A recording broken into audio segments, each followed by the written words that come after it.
ಆತ್ಮೀಯ ಯಾಚ್ 16 ನ್ಯೂಸ್ ಅರ್ಥಾತ್ ಹೇ ಸೀತಾರಾಮಗೆ ಸ್ವಾಗತ.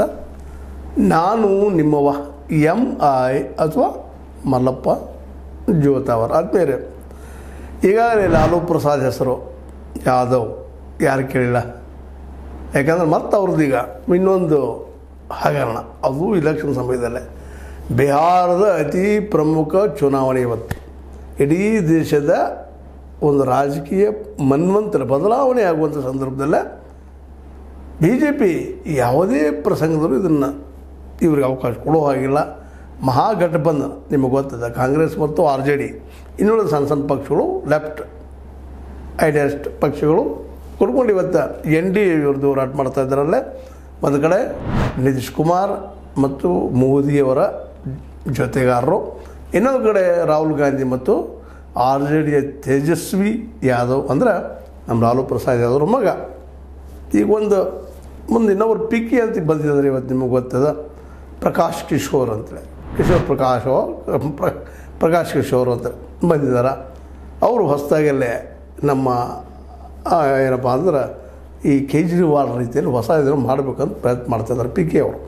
ಇರಲಿ, ಅವ್ರು ಮಾಡಲಿ. ಅದ್ರ ಮೇಲೆ ಇರುವಂಥದ್ದು ಯುದ್ಧ ಯಾರು ನಡೆಯಪ್ಪ ಅಂದ್ರೆ BJP ಪ್ಲಸ್ ನಿತೀಶ್ ಕುಮಾರ್ ಮೊದಲನೇ ಒಂದು ವ್ಯಕ್ತಿತ್ವ ಉಳಿದಿಲ್ಲ.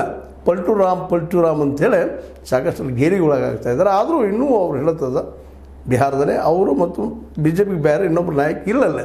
ಇಲ್ಲಾಂದ್ರೆ ಇಷ್ಟು ಅವ್ರ ಮನೆಗೆ ಕಳಿಸಿದ್ರು ನಾವು ಮತ್ತು ಬೇರೆ.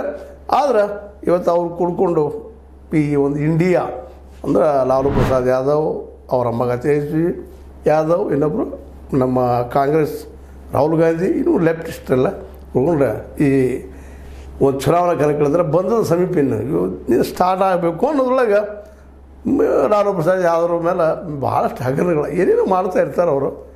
ಮತ್ತು ಎಲ್ಲ ಪಕ್ಷದವ್ರು ಮಾಡ್ತಾರೆ ಮತ್ತು ಬೇರೆ. ಆದರೆ ಲಾಲೂ ಪ್ರಸಾದ್ ಯಾದವ್ ಅವರು ಏನೋ ಅವ್ರು ತುಳು ಮಾಡೋಕ್ಕೆ ಹೋದಾಗ ಅವತ್ತು ಏನಾಗಿರ್ತದಪ್ಪ ಅಂತಂದ್ರೆ ಬೆಳೆದಂಗಳೇ ಬಿದ್ದಿರ್ತದೆ. ಹಾಗಾಗಿದ್ದ ಪರಿಸ್ಥಿತಿ.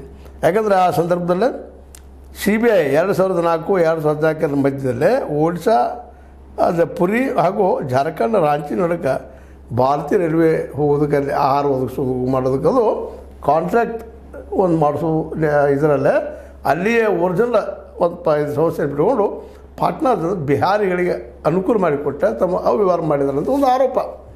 ಆ ಎಷ್ಟಿದು 2004ರಿಂದ 2014 CBI ಇದ್ದಿದ್ದು ಅದು ಆರೋಪ ಮಾಡಿತ್ತು, ಅವ್ಯವಹಾರ ಆಗಿದೆ ಅದ್ರೊಳಗೆ ಅಂತೇಳಿ.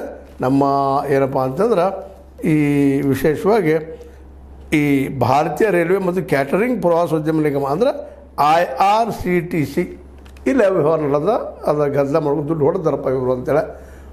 2014 ಮತ್ತು 2014 ನಡೆದು ಅಲ್ಲಿಂದ ಇಲ್ಲಿ ತನಕ ತನಿಖೆ ಮಾಡಿ ಈಗ ಅದು 2025 20 ವರ್ಷ ತನಿಖೆನೇ ಮಾಡ್ತಾಯಿದೆ CBI. ತನಗೆ ಬೇಕಾದಾಗ ಕೋರ್ಟಿಗೆ ಬರ್ತದೆ, ಬೇಡದಾಗ ಆರಾಮ್ ಸುಮ್ಮನೆ ಇರ್ತದೆ. ಇವತ್ತು ನೋಡಿರಿ, ಕೇಜ್ರಿವಾಲ್ನ ಸೋಲಿಸ್ಬೇಕಾಗಿತ್ತು ದಿಲ್ಲಿಯಲ್ಲೇ.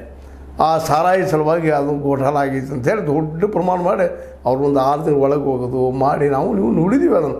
ಕೊನೆಗೆ ಕೇಜ್ರಿವಾಲ್ಗೆ ತೆಲಿಗೆ ಹನಿಪಟ್ಟಿ ಕಟ್ಟಿ ಭ್ರಷ್ಟಾಚಾರ ಅಂತೇಳಿ ಸೋಲಿಸಿ ಮನೆಗೆ ಕಳಿಸಿದ್ರು. ಈಗ ಅದನ್ನು ತೆಗಿತಾನೇ ಇಲ್ಲ, ಇನ್ನೂ ಅದು ಮುಗಿದಿಲ್ಲ, ಕೇಸೇ ಮುಗಿದಿಲ್ಲ. ED ಬೆನ್ನು ಎತ್ತಂಗೆ ಈಗ ED ಏನೂ ಇಲ್ಲ, ಆರಾಮ್ ಮಲ್ಕೊಂಡ್ಬಿಟ್ಟದು ಕಾಣ್ತದೆ. ಏನೂ ಇರಲಿ, ಇದು ಇಲೆಕ್ಷನ್ ಬಂದಾಗ ಮಾತ್ರ ಜೋರು ಹಿಡಿಸಿಬಿಡೋದು ಅದನ್ನು. ಭ್ರಷ್ಟರದಾರ ಹೌದು, ಭ್ರಷ್ಟರದಾರನ ಎಲ್ಲರಿಗೂ ಗೊತ್ತಿದ್ದ ವಿಷಯ ಐತಿ. ಹಾಗಂತ ಹೇಳ್ಕೊಂಡು BJP ಏನು ಎಲ್ಲರೂ ಸ್ವಚ್ಛದನ ಪ್ರಾಮಾಣಿಕರಿದಾರ, ಅಲ್ಲಿ ಅದು ಭ್ರಷ್ಟರಿಲ್ವಾ? ಅಲ್ಲಿ EDನೂ ಹೋಗಂಗಿಲ್ಲ, CBI ಹೋಗಂಗಿಲ್ಲ. ಯಾಕೆ ಅಂತಂದ್ರೆ ಇದುವರೆಗೆ ಗೊತ್ತಿಲ್ಲ ಅದಕ್ಕೆ. ಹಂಗೆ ಹೋಗೋದು ಕೇಳೋರು ಯಾರಿಲ್ಲ. ಮತ್ತು ನಮ್ಮ ಮೀಡಿಯಾನೂ ಸಹಿತ ಅವ್ರ ಪರಾಣ ಭಜನೆ ಮಾಡೋದ್ರಿಂದಾಗೆ ಇವತ್ತು ಲಾಲೂರ ಮೇಲೆ ಅಟ್ಯಾಕ್ ಜೋರು ನಡೆದ. ಅದು ದೆಹಲಿಯ ರೌಸ್ ಅವೆನ್ಯೂ ನ್ಯಾಯಾಲಯದಲ್ಲಿ ಸಬ್ಮಿಟ್ ಮಾಡಿದ್ದಾರೆ CBIದವರು. ಅಲ್ಲೇ ಅವ್ಯವಹಾರ ಆಗೈತಿ ಅಂಥೇಳಿ. ಇನ್ನು ಮುಂದಿನ ಡೆವಲಪ್ ಆಗ್ತದೆ ನೋಡ್ಬೇಕು. ಯಾಕಂದ್ರೆ ಇದ್ರೊಳಗೆ ಇವ್ರ ಪತ್ನಿ ರಾಬಡಿ ದೇವಿನೂ ಒಬ್ಬ ಇವರಿದ್ದಾರೆ, ಆರೋಪಿ ಇದ್ದಾರೆ. ಅವ್ರ ಮಗ ತೇಜಸ್ವಿ ಯಾದವ್ರ ಮೇಲೂ ಆರೋಪ. ಇವರೆಲ್ಲ ಕುಡ್ಕೊಂಡ್ರೆ ಒಂದಿಷ್ಟು ಗದ್ದಲ ಮಾಡಿದಾರು ಅಂತೇಳಿ ಅದು ಈ ಇಲೆಕ್ಷನ್ ಸಂದರ್ಭದಲ್ಲೇ ಅದನ್ನು ಹಾಕಿದ್ದಾರೆ. ಹೀಗಾಗಿ ಇದು ಹೊಡೆತ ನಿಶ್ಚಿತವಾಗಿಯೂ RJDಗೆ ಬೀಳೋದ್ರಲ್ಲಿ ಎರಡು ಮಾತಿಲ್ಲ. ಯಾಕಂದರೆ ಈ ಸಲ ಗೆಲ್ಲಬೇಕಾಗಿದೆ. ಮತ್ತು ನಿತೀಶ್ ಕುಮಾರ್ ಮೊದಲಷ್ಟು ಪವರ್ಫುಲ್ಲಾಗಿ ಉಳಿದಿಲ್ಲ.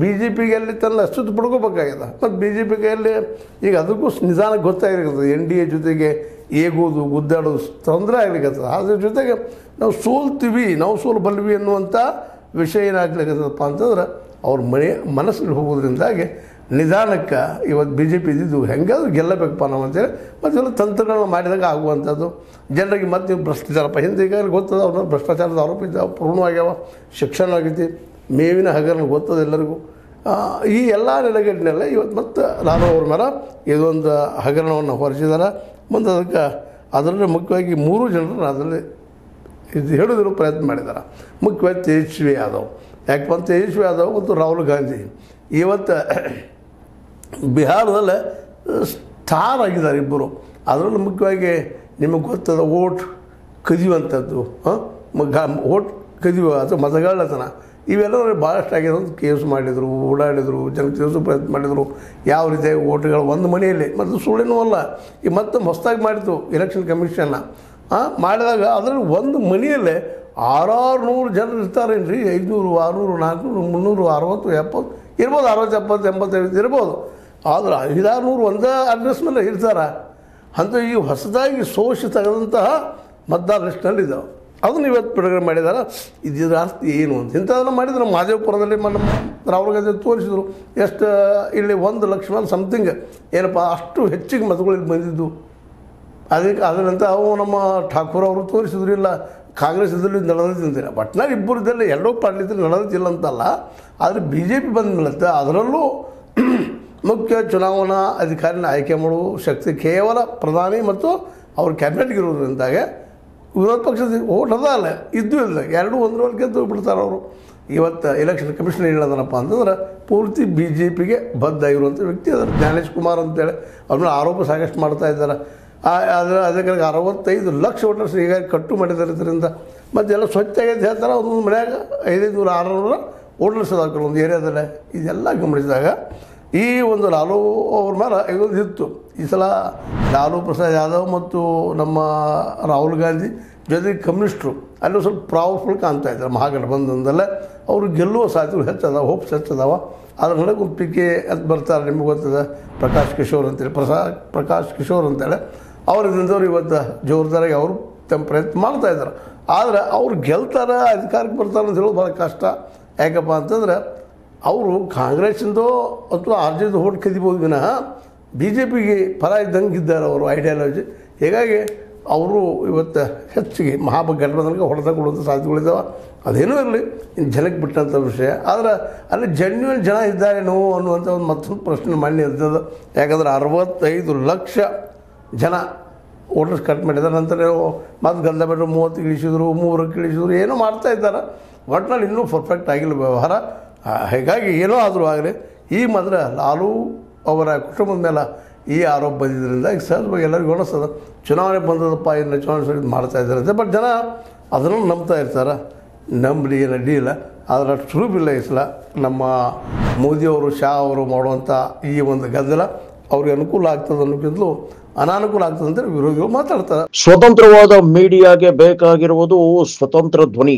ಆ ಸ್ವತಂತ್ರ ಧ್ವನಿ ಉಳಿಸಲು ನೀವು ಮಾಡಬೇಕಾದದ್ದು ಇಷ್ಟೇ. ಅದೇನಪ್ಪಾ ಅಂತಂತಂದ್ರೆ ನಿಮ್ಮ ಕೈಲಾದಷ್ಟು ಸಹಾಯ ಈ ಚಾನಲ್ಗೆ ಮಾಡಿ ಹಾಗೂ ನಿಮ್ಮ ಧ್ವನಿಯನ್ನು ಕಾಪಾಡಿಕೊಳ್ಳಿ. ಅದೆಷ್ಟು ಬಿಟ್ಟು ನಿಜ ಆಗ್ತದೆ ಬಿಡ್ತದೆ. ಒಟ್ಟಿನಲ್ಲಿ ಮಾತ್ರ ಎಲೆಕ್ಷನ್ ಸಂದರ್ಭದಲ್ಲಿ ಲಾಲು ಪ್ರಸಾದ್ ಕುಟುಂಬ ಭ್ರಷ್ಟಾಚಾರ್ಯದ ಅನ್ನುವಂಥದ್ದು ಇದು ಒಂದು ಜನರಲ್ ಕಿವಿಯಲ್ಲಿ ಮುಳುಗ್ತಪ್ಪ ಅಂತಂದ್ರೆ ಒಂದು 4 ಕೋಟಿ ಕಡಿಮೆ ಹಾಕೋ ಅವರಿಗೆ ಅನ್ನೋದು ಸರಳವಾಗಿ ಯಾರಾದರೂ ಹೇಳುವಂಥದ್ದು.